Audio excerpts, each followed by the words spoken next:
हे प्रभु 4 दिन है मु उपवास अच्छी केबे तुम कथा टिके बुझ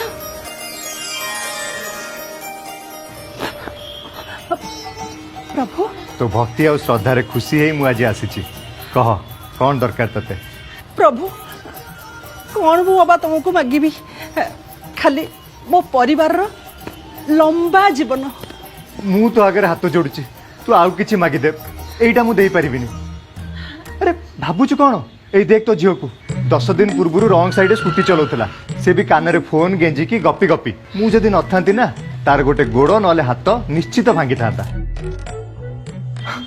आउ गोटे महान आत्मा तो स्वामी कौन आउ कहबी मु गीत गाई गाई स्पीड रे गाड़ी चलाउतला मु जदी ठीक समय रे ब्रेक न मारी थांती गाड़ी भीतर छिटकी की सीधा पचारनु काहे की प्रभु एते ज्ञानी से निजे सीट बेल्ट न पिंधि ता जिंस को सीट बेल्ट पिंधैतला।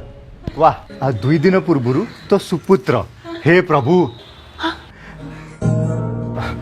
मु ता सांग संगे रे पकई पकई हेलमेट न पिंधि हली हली बाइक चलाउतला खाली तो भक्ति पाई ता मुंडटा फाटिलानी नहले। हे प्रभु एते सब घटना घटी गला हेले मु किछि जानि पारलिनी। तू जानि पारलुनी व्हाट ए नाइस जोक। अरे एबे परा फोन ने सासू बहु सीरियल देखि देखि रास्ता क्रॉस करथुलु तू किछि जानिनु नाही। बहुत बड़ भूल हे जाइछि मते क्षमा कर दियंतु प्रभु मते क्षमा करि दियंतु। हौ हेला हेला तो परिवार रो लंबा आयुष पई एई ने भोग।